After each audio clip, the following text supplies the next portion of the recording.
जय श्री राधे। सब वैष्णवों को सप्रेम सदैन्य सादर सानंद। Jai Shri Krishna. Continuing with the biographies of the 252 Vaishnava disciples of Sri Gosai Ji.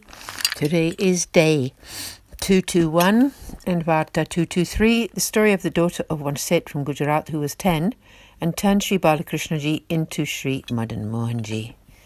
Bhav Prakash. This is a devotee of Sattvic disposition. In the eternal Leela, her name is Krishnahit, who always attends to Sri Krishna's welfare and who is a Sakhi of Sri Chandravali Ji. She has one Sakhi called Gargi, who appears in the tale as the renunciate. Part 1.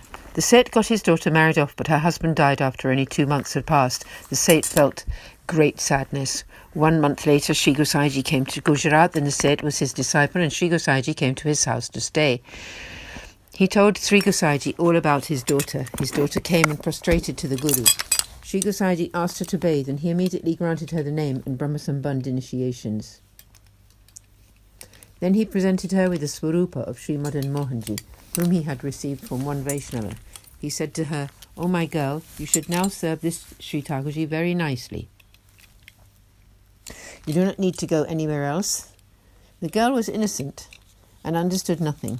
She asked Sri Gosai Ji, "O Maharaj, is Sri Thakurji exactly like this?" He replied, "Yes, he is exactly like this. Keep your mind fully fixed on him alone." Sri Gosai Ji stayed there for a few more days and taught her all the ways of Seva. He then left to go to have the holy sight of Sri Ranchorlalji. The daughter began to serve her Lord, and she continued in this very way until she was 60 years old. Kya baat hai. She never went out of the house. Her father died and she remained there alone. She kept her money at home and sent away the servants and her father's financial manager. She served her Sri Thakurji at both ends of the day, and at night she read divine literature. She very nicely honoured all the Vaishnavas who might come there. One day a big group of Vaishnavas came from Gujarat to see Sri Gosai Ji. Amongst them was a renounced Vaishnava who served a form of child Krishna. That Swarupa held a laddu in his hand. This group came to the old lady's village. In the afternoon of that day, it began to rain. It was a winter's day. The group was camped outside the village by the side of a lake. The renunciate Vaishnava thought to himself, "Now how will I be able to do the cooking? How will I do my seva? The others will be all right in their tents, but my clothes are soaking. I should find a Vaishnava in the village and make seva there." He placed Sri Thakurji in his travelling box and came to the village. He asked around, "Is there any observant Vaishnava in this village?" They replied, "Yes, there is the house of one 60-year-old lady, but she never leaves the home. She serves the Sri Thakurji and welcomes all the Vaishnavas there." They showed the renunciate where her home was. He went there and greeted her with the Lord's name. She asked him, "O Vaishnavji, where are you coming from? Please do sit down. If you have Sri Thakurji in his travelling box, then please do bring him over. I have completed my cooking and I'm about to make the lunchtime offerings." The renunciate Vaishnava replied, "A group of Vaishnavas from Gujarat is on its way to see Sri Gosai Ji in Gokul. I am travelling with them. We are all camped by the lake outside the village. It started to rain and Sri Thakurji is with me and I have come to you with him." She said, "Please give me the travelling box. If you have anything you need to do, then please go and do it and come back in an hour for Sri Thakurji's holy sight. If your clothes are wet, then I will dry them for you. Wear these." She dried the Vaishnava's clothes and then he gave her his Sri Thakurji's travelling box. He went back to the group at the lakeside. She had already finished the preparations for the lunchtime offerings. She opened the renunciate Vaishnava's box, and therein she saw his Sri Balakrishna Ji Swarupa. She was looking at him from top to bottom and was most surprised. She thought to herself, "Why are his hands and legs bent? In one hand he is holding a sweet ball. How did this Sri Thakurji get to be so? I had asked Sri Gosai Ji whether Sri Krishna is exactly like the Sri Thakurji that he had given me, and he said that he was. If this Sri Thakurji straightens up like my Sri Thakurji and begins to play his flute, then I shall concede that this Vaishnava is a bona fide disciple of Sri Gosai Ji. I wonder why he has a Sri Thakurji who looks like this." She became very pensive, thinking, "Sri Gosai Ji must have given him a Thakurji like mine. However, this Vaishnava is a renunciate. That is why he has brought his Sri Thakurji out in this cold season. His arms and legs must have got twisted up like this along the way." She addressed the Sri Thakurji, saying, "This Vaishnava must be very stupid, and that is why he has not looked after you well. If he had gone to Gokul in the summertime, then it would not have become necessary to use these remedies on his limbs." She got up immediately and went inside her hut, from where she fetched some oil and some nutmeg.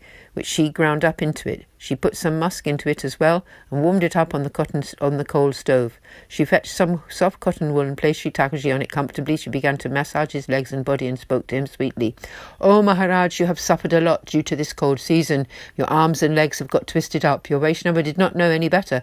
What should I do now? I wonder why Sri Gosaiji gave a treasure like you to a renunciate. He is, however, very kind. That is why you gave you to this renunciate Vaishnava, but he should not have done this to you, letting you get exposed to such cold weather. In this path of grace, Sri Thakurji should not be troubled. Vaishnavas should stay at home and worship their Sri Thakurjis comfortably there. The Vaishnava was obviously not capable of this, and so you have become like this. What should I do now?" She kept thinking along these lines and became very sad. She felt fire in her heart. "Oh no, I should really rather just die than see Sri Thakurji in such a bad state."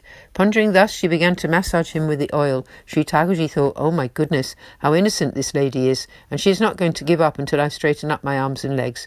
The lunchtime preparations that she has made will get very cold, and her Sri Thakurji will get very hungry. She is so full of love for me."